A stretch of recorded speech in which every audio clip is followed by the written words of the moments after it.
apakah catatan amal buruk saya yang dicatat oleh malaikat akan dihapus dengan istighfar atau tetap dibacakan di hari hisab nanti?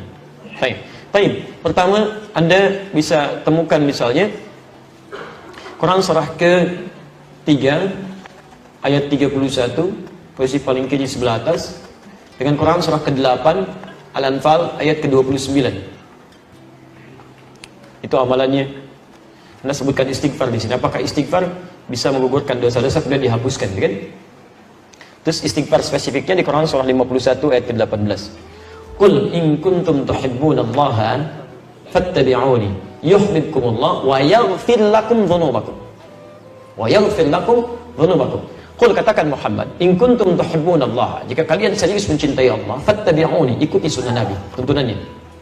Yuhibbukumullah, maka Allah akan cintai kalian. Jadi kalau bapak ibu ingin dicintai Nabi, dicintai Allah bahkan, maka di antara caranya, wasilahnya, ikuti sunnah Nabi. Dari mulai bangun sampai tidur lagi. Ya, hati-hati, bukan cuma sholat ibadahnya saja yang ritual, tidak. Sholatnya seperti Nabi, tapi lisannya nggak seperti Nabi, pandangannya nggak seperti Nabi, semuanya. Ya, hati-hati. Anda yang mengatakan ikut Quran, ikut sunnah, maka semua sunnah praktekkan. Jangan Anda mengajak pada Quran dan sunnah, tapi Anda melanggar ketentuan sunnah, itu nggak boleh. Ya, tidak tepat di situ. Ya. Nah, kemudian apa yang kita dapatkan kalau bisa mengikuti tuntunan Nabi? Wa yaghfir lakum dzunubakum, dan Allah akan berkenan menggugurkan, menghapuskan semua dosanya. Dzunub itu semua. Jamak dari kata dzambun. Dzambun, Quran surah ke-40 ayat 3. Ghafiridz dzambi wa qabilit taubi. Ada orang-orang yang dosa-dosa ringannya diampuni oleh Allah dan menerima taubat. Kalau sudah banyak kalimatnya bukan dzambun lagi, dzunubun, luas. Maka diampuni dosanya, digugurkan keseluruhannya. Bahkan kalaupun berlebih disebut dengan israf.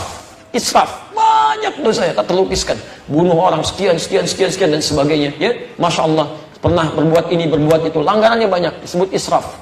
Quran surah 39 ayat 53. Qul ya ibadiyalladzina asrafu ala anfusihim la taqnatu min rahmatillah. Katakan Muhammad pada hamba-hambaku yang telah banyak berbuat dosa berlumur, jangan putus asa dari rahmat Allah. Dapatkan ampunannya. Mohonkan. Bukankah pernah ada yang membunuh 100 orang? Kemudian dia senang mabuk, senang macam-macam dan sebagainya. Tiba-tiba dia bertaubat, ada sentuhan di hatinya. Jadi kalau bapak ibu pernah ada sentuhan begini, ya Allah, saya bisa berubah nggak ya? Itu tanda pertama dari Allah menginginkan Anda berubah. Cepat ambil, jangan biarkan. Sebab kalau Anda biarkan, tidak mudah mendapatkan tanda itu lagi. Ambil. Rumusnya Quran surah 29 ayat 69. Walladzina jahadu fina lanahdiyannahum subulana.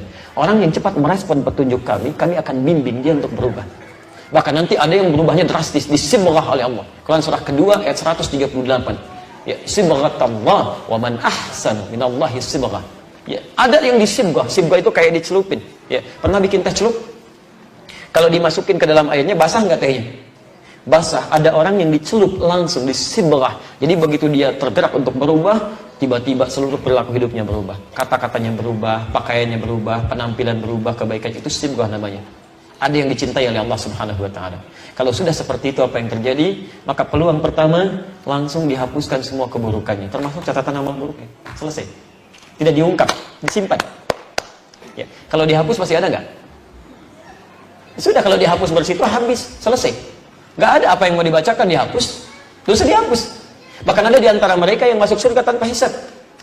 Ya, bukankah sahabat Nabi Umar bin Khattab radhiyallahu ta'ala anhu masuk surga tanpa hisab? Siapa Umar sebelum masuk Islam? Tapi nggak pernah disebutkan sekarang, nggak pernah dikenang yang seperti itu, berubah menjadi kebaikan. Ya, lihat, Umar dulu menjadi musuh Nabi, keras terhadap Nabi, didoakan oleh Nabi, masuk Islam, hasuna Islamu, bagus Islamnya, berganti kebaikan dari keburukan. Ya, Quran surah ke-11 ayat 114. Indah sekali. Apa bahasanya? Ya, aqimis salata tarafai minan nahar wa zulafan minal lail. Innal hasanati yudhibnas sayyi'at. Ketika banyak berbuat baik, keburukan-keburukan akan dilupakan. Takwa meningkat. Oh may yattaqillah. Siapa yang meningkat takwanya? Lihat kalimatnya. Yukaffir anhum sayyi'atihim. Dihapuskan semua keburukannya. Diciri orang yang taubatnya diterima, dosanya diampuni, maka akan dijaga oleh Allah untuk berbuat dosa yang berulang. Dijaga, matanya memandang yang baik, kalimatnya baik, semua bagus, takwanya meningkat, ibadahnya rajin. Apa kata Nabi? Umar masuk surga tanpa hisab. Hisab aja nggak ada, bagaimana mau dibacakan catatannya? Nggak ada hisabnya, masuk aja. Selesai. Buku kamu ada, dijaga, ditahan. Sudah, kamu masuk aja. Sudah, selesai. Indah gitu kan? Ada semuanya. Tapi Ada level orang-orang biasa. Quran surah keempat ayat 100. Posisi paling kiri sebelah bawah. Ada orang bunuh 100 orang. Ya banyak keburukannya. Tiba-tiba mau bertobat. Kata Syekh pada saat itu, kata alimnya, pergi ke tempat sana. Berubah kamu. Kamu bukan tidak bisa jadi orang baik. Cuma lingkungan kamu nggak bagus. Membuat kamu selalu buruk. Hijrah. Begitu dia berangkat di perjalanan. Jalan. Allahu Akbar. Apa yang terjadi? Baru sampai sejengkal. Mau ke tempat-tempat dia belajar. Jarak lebih sejengkal di pertengahan. Tiba-tiba maut datang lebih cepat dari apa yang dia duga. Meninggal seketika. Tayyib. Apa ayatnya kemudian berbunyi? Turun berita masuk surga dia. Karena di jalan dia tobat. Tobat digugurkan dosanya. Dia beramal soleh. Cuman sejengkal. Wa may yakhruj min baiti muhajiran ila Allah wa rasulih thumma yudrikul maut faqad waqa'a ajruhu 'ala Allah. Siapa yang berusaha mau berubah, mengikuti tuntunan Allah, mengikuti Rasulnya, tapi tiba-tiba belum sempat dia berubah sepenuhnya, baru keluar rumahnya untuk berubah, Masya Allah, yudrikul maut. Maut datang lebih cepat dari apa yang dia duga. Faqad waqa'a ajruhu 'ala Allah. Pahalanya tertuliskan di sisi Allah Subhanahu wa taala. Taubatnya diterima, keluar langkahnya ada pahala, masuk surga dia. Masuk surga. Ada orang datang kepada Rasulullah, "Ya Rasulullah, saya berislam, saya tobat, masuk Islam, syahadat." Gugur dosanya, naik ke unta, untanya terperosok, untanya jatuh, dia jatuh, dia meninggal, untanya mati. Kata Nabi, ini orang paling beruntung semuka bumi. Amalan sedikit masuk surga. Sebelumnya dia tobat. Anda kurang apa lagi? Pernah bunuh 100 orang? Belum pernah bunuh 100 orang. Tidak larut dalam maksiat seperti orang tadi. Sampai ke majelis ilmu, orang tadi belum sampai ke majelis ilmu, masuk surga. Anda sudah masuk ke sini, belum bisa masuk juga. Salah Anda apa? Mungkin Anda nggak mau tobat gitu kan? Kapan mau berubahnya? Kalau sudah dikasih Sya'ban belum juga mau berubah, mau sampai kapan lagi? Demi Allah saya katakan, ini dalam 5 tahun ke belakang saya perhatikan, itu selalu aja sesuai dengan ajalnya tentunya. Kalau sudah masuk bulan Rajab Sya'ban, itu sering kali ada kisah yang dipertontonkan. Saya selalu saksikan, ada aja orang baik yang meninggal. Selalu ya. Kayak Haji Warsan Munawir, sebelumnya siapa lagi, kayak Haji Abdul Muhid, ada Ahmad Muzambil, ada macam. Tahun ini Masya Allah, baru masuk Islam. Ustazah mengajar, belajar Islam, perjalanan di Cipali dengan suaminya, plus dengan anak terakhir, Masya Allah. Sebabnya, sebab itu bahasa biasa manusia, ya bisa tabrakan, bisa macam-macam dan sebagainya. Intinya Allah sayang, kamu sesuai ajalnya pulang ya, bekal kamu cukup. Sudah, kamu sudah taubat, sudah mengganti dengan risalah dakwah, pulang, bekal cukup. Ustaz Ja'far baca surat Al-Mulk, ayat pertama nyari, kedua nyari, walladzi khalaqal mauta wal hayata liyabluwakum ayyukum ahsanu amala. Ayat ketiga, meninggal. Masya Allah. Enak peninggalnya itu, tenang, gak ada gerak begini begitu, gak ada teriak-teriak, gak ada macam-macam. Ya Tuhan nafsu mutmainnah. Mereka barangkali sesuai ajalnya menghadap kepada Allah, tidak membutuhkan keutamaan Sya'ban lagi, kemegahan keberkahan Ramadan lagi, karena bekalnya cukup. Kita masih membutuhkan hari ini untuk bisa berubah. Kalau Anda diberi kesempatan hari ini belum mau berubah juga, Anda mau sampai kapan lagi? Bisa meninggal kita. Ya, dulu saya di Lebak Bulus tuh mengasuh pesantren Al-Hikmah, penghafalan Quran untuk mahasiswa. Kita sediakan fasilitasi gratis itu, Masya Allah. Al-Hikmah tetangga kami tahsinnya Ustaz Ahmad Muzambil, sama muda juga, usia 37 tahun. Hari Kamis menjelang juga, nggak dapat Ramadan. Kamis pada subuh pahalanya udah banyak. Kalau saya masih banyak dosanya, masih butuh hari ini. Dia sudah dipanggil sesuai dengan ajalnya. Sudah ya Tuhan nafsu mutmainnah. Cuma habis subuh kamu sudah mengajarkan tahsin, orangnya ikhlas, orang setiap yang tahsin dapat pahalanya, kamu sudah pulang, bekal kamu sudah banyak. Cuma bersin 2 kali pada subuh, bersin, meninggal, bersin. Antum berkali-kali bersin tadi belum meninggal juga. Sih butuh hari ini ya. Ini manfaatkan lah, sayang kalau nggak dimanfaatkan. Baik, jadi nanti ada yang dihapuskan, ada yang tetap dibuka, cuman nggak disebarkan. Hisabnya antara dia dengan Allah. Dia Allah kemudian tutup menggunakan satar, diperlihatkan, kamu ini punya kesalahan ini, saya ampuni kata Allah sebagai rahmat Allah, tapi nggak dibuka. Siapa orang itu? Di antaranya orang yang gemar menutup aib orang lain. Jadi kalau bapak ibu senang menutup aib orang lain sekalipun salah, kemudian Anda diam-diam memperbaiki, Anda doakan, Anda datangi dia dan sebagainya, itu ditutup aibnya oleh Allah. Sebaliknya ketika Anda membuka aib orang lain, kalaupun itu benar, itu dosanya berlipat itu. Banyak dosanya. Bikin aja ada status tentang orang lain, bikin status. Dia itu ternyata begitu ya, nggak nyangka tuh tulis, kan?